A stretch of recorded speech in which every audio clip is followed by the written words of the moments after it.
നമ്മൾ പലപ്പോഴും ഒരു കാര്യം പഠിക്കാൻ വേണ്ടിയിട്ടോ അല്ലെങ്കിൽ അതിനെക്കുറിച്ച് കൂടുതൽ അറിയാൻ വേണ്ടി എന്നൊക്കെ ചിന്തിച്ച് വാർത്ത ആയിക്കോട്ടെ അല്ലെങ്കിൽ ഏതെങ്കിലും നമുക്ക് അറിയുന്ന താല്പര്യമുള്ള വിഷയം ആയിക്കോട്ടെ വെറുതെ ഇങ്ങനെ കുറേ സോഷ്യൽ മീഡിയയിലും വീഡിയോസും അതും ഇതും ഒക്കെ കണ്ട് ഒരു 2 or 3 ഡേയ്സ് കഴിഞ്ഞിട്ട് മിനിഞ്ഞാന്നല്ലെങ്കിൽ അതിൻ്റെ തലേദിവസം അതിനെക്കുറിച്ച് എന്തായിരുന്നു കണ്ടത് എന്ന് ചോദിച്ചു കഴിഞ്ഞാൽ നമുക്ക് ഒരുപക്ഷെ വലിയ കാര്യമായിട്ടൊന്നും ഓർമ്മയൊന്നും ഉണ്ടാവില്ല.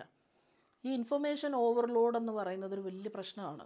കാരണം നമ്മൾ ചിന്തിക്കുകയാണ് നമുക്ക് ഇൻഫർമേഷൻസ് കിട്ടുന്നുണ്ട്, നമ്മൾ അതിൽ കൂടുതൽ അറിവ് നേടുന്നു എന്നൊക്കെ പറയുമ്പോഴും എത്രമാത്രം നമ്മുടെ ഉള്ളിലേക്ക് കയറി എന്നുള്ളതൊരു വലിയ ക്വസ്റ്റ്യനാണ്.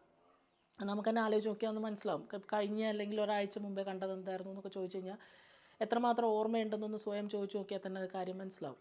അപ്പോൾ ഇങ്ങനെ വോണ്ടർ ചെയ്ത് ഇങ്ങനെ പലയിടത്തുനിന്നും പല കാര്യങ്ങൾ അന്വേഷിക്കുന്നത് ഒരു പക്ഷേ ഒരു ജനറിക് ആയിട്ടുള്ള ഇൻഫർമേഷൻ കൂട്ടാനായിട്ട് നമ്മളെ ഹെൽപ്പ് ചെയ്യുന്നുണ്ടാവാം. പക്ഷേ ഒരു കാര്യം അച്ചീവ് ചെയ്യണമെന്നുണ്ടെങ്കിൽ നമ്മൾ എന്ത് ചെയ്യണം? ടു ഗെയിൻ നോളജ് നമുക്കൊരു പക്ഷേ വോണ്ടർ ചെയ്യാം. ടു അച്ചീവ് എ ടാർഗറ്റ് നമ്മൾ എന്ത് ചെയ്യേണ്ടി വരും? നിങ്ങൾ കമൻറ്റ് ചെയ്യാം. ഒരു വേർഡാണ്, എഫിൽ സ്റ്റാർട്ട് ചെയ്യുന്നു, 5 ലെറ്റർ ഉണ്ട്.